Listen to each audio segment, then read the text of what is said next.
O Senhor esteja convosco. Ele está no meio de nós. Proclamação do Evangelho de Jesus Cristo, segundo Lucas. Glória a vós, Senhor. Naquele tempo, Jesus atravessava cidades e povoados, ensinando e prosseguindo o caminho para Jerusalém. Alguém lhe perguntou: Senhor, é verdade que são poucos os que se salvam?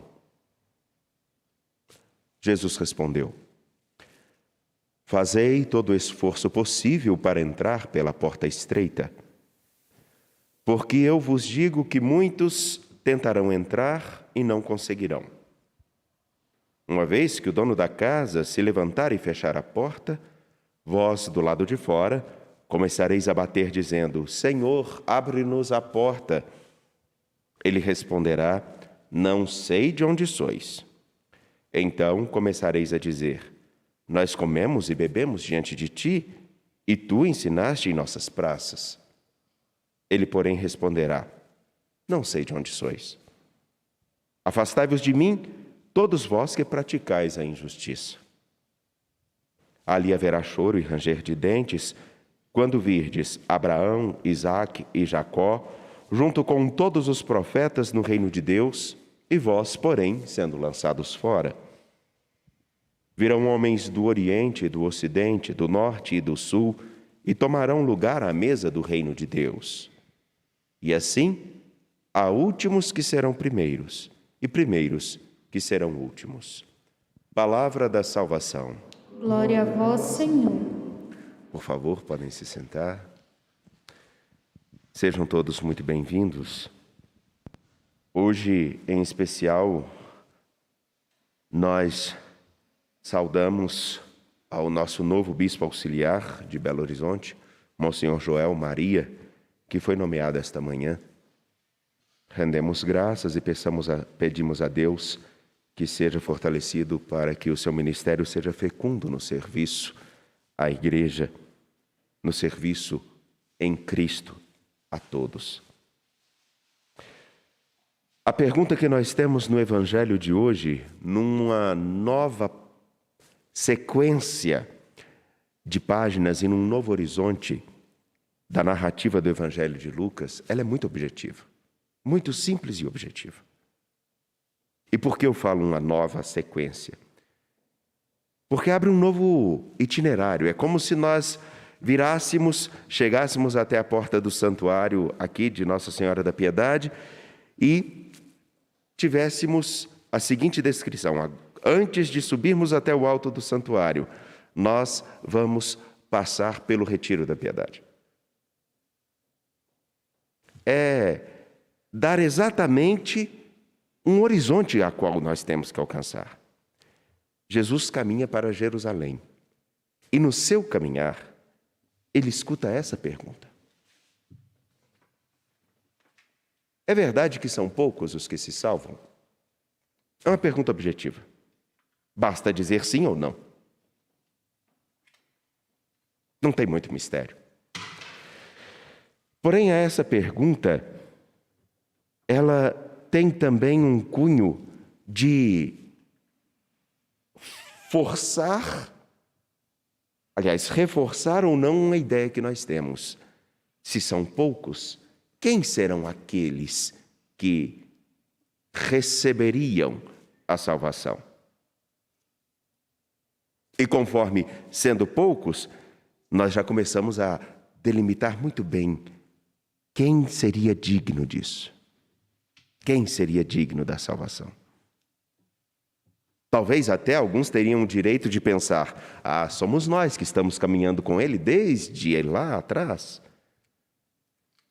E ele, nosso Senhor Jesus Cristo, responde de uma maneira completamente diferente. Quase que dizendo: não importa quantos são, o que importa é qual o esforço que você faz para permanecer num caminho. Qual o esforço que você faz para viver essa salvação que é dada? Qual é o seu esforço? Porque de graça ela nos é dada, mas ela requer um esforço, uma dedicação. É necessário que nós sejamos capazes de mais do que dizer assim, nós estivemos com o Senhor, nós celebramos, nós fizemos muitas coisas por causa do seu nome. E termos a capacidade de reconhecer qual foi o meu real esforço de me configurar a Jesus no seu caminhar. Qual é o meu real esforço hoje de viver a sua palavra aonde quer que eu esteja. Isso muda completamente a perspectiva, porque qualquer um pode entrar por essa porta, que pode, inclusive, a imagem é simples, uma porta estreita. Qualquer um pode entrar. Basta saber se ele se esforça o suficiente para permanecer com o objetivo de entrar. Seguir a Jesus Cristo, e me permitam fazer uma menção a um outro evangelho que foi lido no início dessa semana, no domingo, lá no capítulo 10 de Marcos. Um pouco antes, os discípulos tinham falado, olha, nós queremos nos sentar um à sua direita, o outro à sua esquerda, nós queremos esse privilégio. Pouquinho à frente, Jesus se encontra em Jericó, saindo de Jericó, ele encontra com o cego, filho de Timeu, que estava sentado à beira do caminho. E, na verdade, esse cego, ele se movimenta, ele sai do seu lugar, ele sai da sua acomodação, ele faz um esforço para se encontrar com o Filho de Deus. Esse esforço faz com que ele volte a enxergar e, enxergando, ele faça o caminho seguindo Jesus Cristo. Aqui, nessa perspectiva, a tentativa justamente de, se são poucos, eu não preciso fazer o esforço. Se são muitos, então tem o critério para estar nessa salvação é muito fácil de ser vivido. E, na verdade, o que conta aqui não é se é difícil ou se é fácil, se são muitos ou se são poucos, é se eu quero. Eu quero realmente.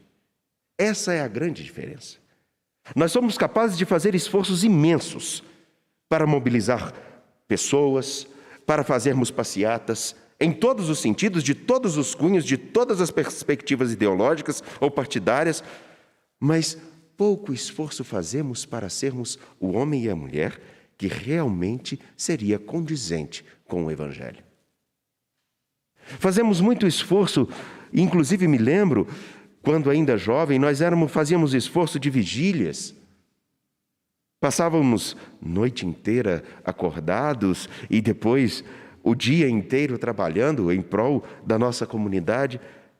Mas se naquele tempo eu tivesse entendido o que, na verdade, São Paulo aos Romanos vai dizer, nós nem sabemos o que pedir. Como esse homem não sabe o que perguntar. São muitos os que se salvam? Não importa se são muitos, a pergunta crucial é, eu quero ou não me configurar a Jesus? Eu quero ou não me aproximar cada vez mais dele? Eu tenho consciência, e a partir do momento que nós começamos a escutar o Evangelho com seriedade, nós percebemos que todos nós temos um caminho muito longo a percorrer. Alguns em algumas áreas da vida, outros em outras. Mas todos nós temos alguma coisa para trabalhar dentro de nós e nos configurarmos, nos aproximarmos mais da imagem do Filho de Deus que Jesus nos apresenta. E se formos contar com a nossa vontade ou somente com a nossa força, nós fracassaremos. Afinal de contas, nós somos orgulhosos demais, todos. Somos independentes demais, ou achamos que somos. Nós somos muito autossuficientes e detentores de uma verdade que, hoje, na atual conjuntura, nós sempre ficamos com aquilo que nos apetece, com aquilo que vem ao encontro, de encontro com as nossas convicções. E daí, então, o desafio de o que eu vejo da realidade, o que eu vejo da vida, o que eu vejo de mim, o que eu vejo como discípulo de Jesus Cristo, corresponde realmente à dignidade e à grandeza que foi chamado? Por nossa própria força, não somos capazes de fazer todas as mudanças necessárias, mas, aí vem São Paulo aos Romanos, o Espírito, o Consolador, a graça por excelência que nos foi dada em Jesus Cristo, vem em nosso socorro, porque nem pedir nós sabemos. Nem paramos para perceber o que queremos. Eu me lembro uma vez, eu me lembro que no período que eu estava no seminário, eu falava assim, nossa, eu quero ter condições de fazer muito mais coisas. Eu quero conseguir ajudar aqueles que precisam. Não quero somente os sacramentos, mas eu quero ter a capacidade de entregar toda a minha vida, o tempo integral para o Senhor. Presume-se isso de um padre, mas no que ele me pedir? Pois é. Dentro das aptidões, passei por realidades muito significativas e hoje estou aqui, lugar que nunca pensei em estar. E não porque eu tenha condições, mas a gente não sabe o que pedir. Agora, aí está não é a nossa capacidade ou o nosso saber somente. É parar e perceber o que o Senhor realmente pede de mim. O que o Senhor realmente pede de ti. O que Ele pede de nós. E deixarmos-nos crescer nessa perspectiva. É o Espírito dele que vem ao nosso socorro. Para nos ajudar, inclusive, a lidar conosco e com aquilo que está ao nosso redor. Não importa se há facilidades ou dificuldades, o que importa é, eu quero viver a tua vontade ou não. Cada um de nós tem sempre a opção de querer ou não, de estar disponível ou não. Mas qualquer uma dessas opções tem a sua consequência. A pergunta desse homem é muito simples. São poucos ou muitos? E a resposta de Jesus abre um leque. É de todos aqueles que se esforçam. A nossa força e o nosso esforço pode ser extremamente limitado porque nós não temos essa capacidade toda. Mas não nos esqueçamos, a graça dele vem ao nosso socorro se nos abrirmos a ela. Porque, como conclui o trecho que nós ouvimos, aqueles que ele viu e quis para si, predestinou. Ele os chamou. Todos fomos chamados a estar com ele. E aos que ele chamou, ele os tornou justos. Ele, com a sua graça, faz com que consigam viver, pouco a pouco, um caminho progressivo de amadurecimento e de configuração ao Filho de Deus que somos chamados a ser. E aqueles que ele tornou justos, ele lhes promete a vida, a glória. E a glória não é somente a eternidade. Lembremos-nos daquilo que diz o padre da igreja, me parece que Santo Irineu de Lyon, a glória de Deus, Santo Irineu de Lyon, a glória de Deus é o ser humano vivo, plenamente. E a salvação começa na capacidade de deixar com que essa glória nos faça cada vez mais vivos. E viver significa sempre romper limites, sempre estar à disposição de crescer. Viver, glorificar a Deus, significa fazer com que a nossa vida corresponda ao chamado que Ele nos fez. Ele não nos fez um chamado para ficarmos acomodados na síndrome de Gabriela. Eu sou assim, eu nasci assim, eu vou morrer assim. A graça de Deus vem em nosso auxílio. Resta saber se nós queremos contar com essa graça para permanecermos firmes no caminho com Ele.